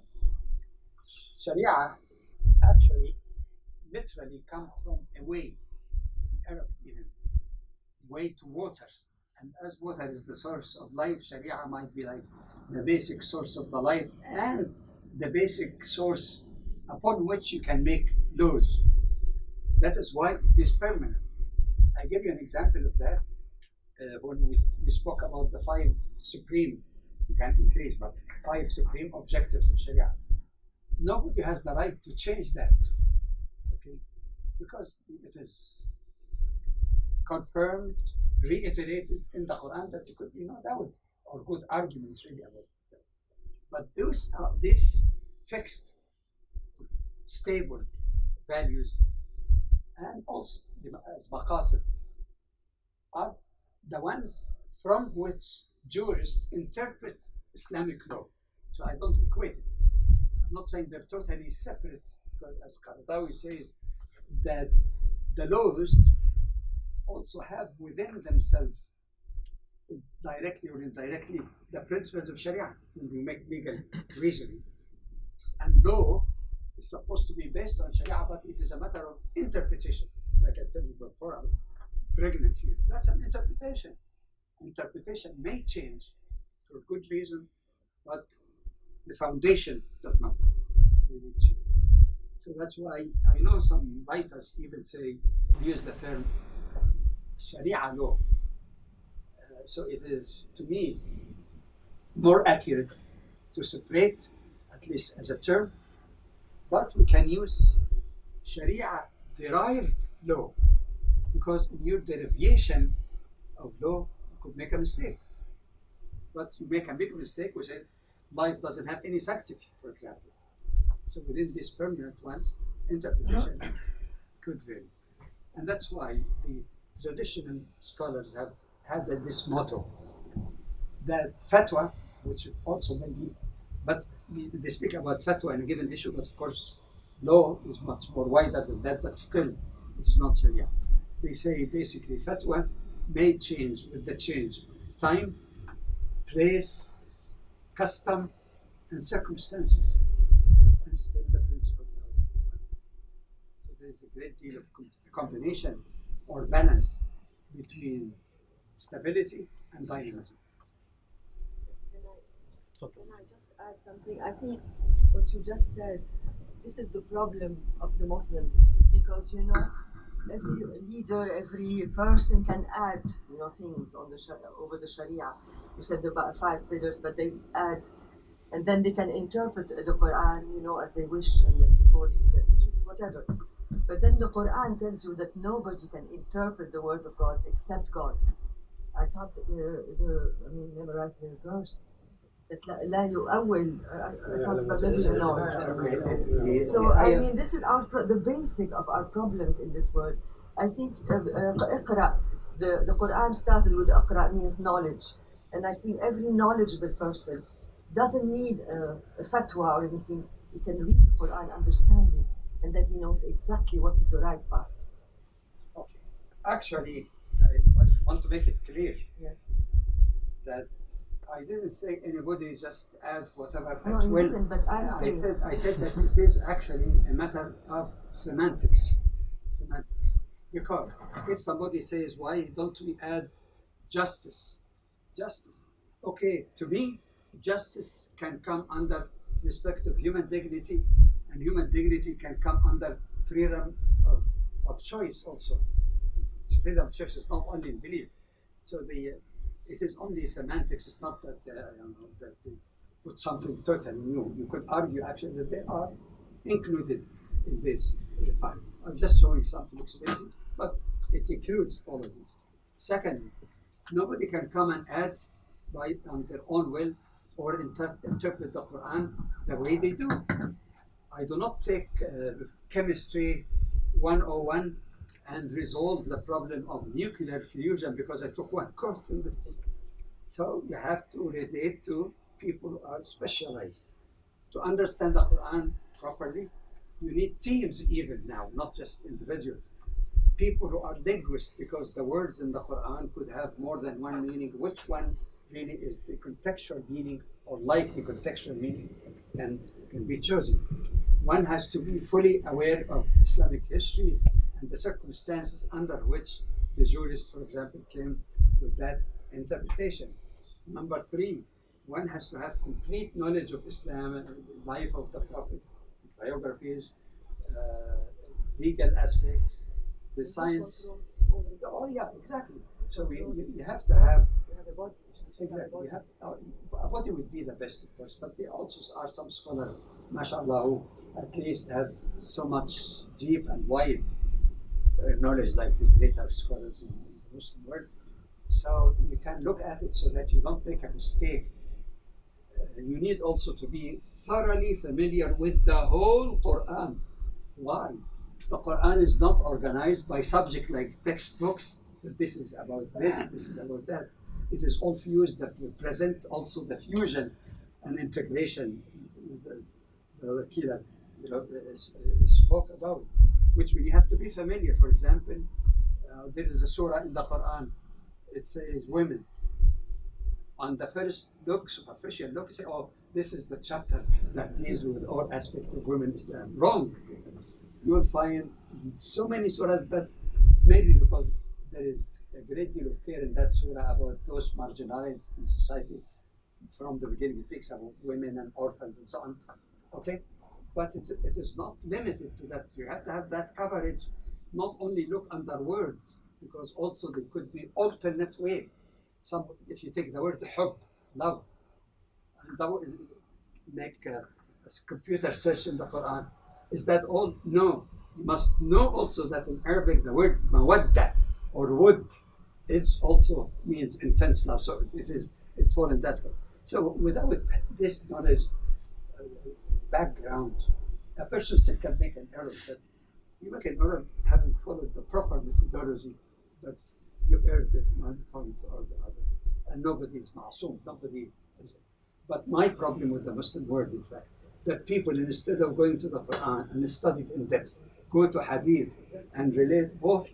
They say such and such a great scholar in the such century said this. But did you find, how did he, what sources he used? Was that used proper? Was there possible mistake? Were things that were known at his time? So it's not Al-Azhar in all this. Well, Al-Azhar is an official body. It has, to its credit, of course, have created generations of scholars, but politics got into that. I'll just give one more. Thank you. This is mainly to Dr. Jamal Badawi, who I know for many years, and I'm so glad that he's with us today. May Allah give him a long life. I've got a problem in my understanding of Islamic history and Islamic law, and since Dr. Jamal mentioned the word constitution, my knowledge says that the first constitution in Islam was the Medina contract that the Prophet, peace be upon him, has written to regulate the community, so that the relationship between them, between the tribes, between various Jews, Christians, Muslims, and so on. That was the first, probably you can call, constitution. But I'm told that the second constitution in Islam was in 1861. More than 1,000 years the Muslims have lived without a constitution until Tunis in 1861, copying the French or whatever, and then the latter, obviously the Ottomans have tried to do something. But there are various commands and things at the whim of the Sultan, say that, okay, on animals, the animals have to be given 1 day a week, they have to be given a holiday 1 day a week or something like that. But why is there no constitution? Is it because that the Muslims have deviated after the fourth caliph into becoming ruled by dynasties, and hence the emirs and kings and caliphs did not like to write a constitution so that they could rule according to the wills and whims and the advice of the muftis and the scholars who they could influence? Or is it something else? Could you please explain why is there no constitution between the time of the Prophet, peace be upon him, until 1861? That beats me. Okay, there is no text that I know of in the entire Quran that I read it very frequently, back and forth, nor in the Hadith of the Prophet ﷺ, that's the second main source, that used the word constitution. What you refer to of what happened in Medina when the Prophet, peace be upon him, migrated, was not called constitution. Muhammad Hamidullah likened it to the constitution, but it wasn't called the constitution, it's called as-sahifa. As-sahifa means the parchment. So it doesn't rise to the level of constitution in modern terms. And when I was comparing Sharia with law, you notice I had a reservation. I said it's not a complete analogy when I say many countries have constitution. It's just to show the point that you make laws according to the constitution and you don't change the constitution every day. So the constitution has some sort of stability or principles, but then you make law based on the constitution. You could be right and you could be wrong also. So the issue of, again, fatwas, especially fatwas to please those in power or rulers who usurp to themselves the right to make regulation. You see, regulation is not a problem, but that's not constitution.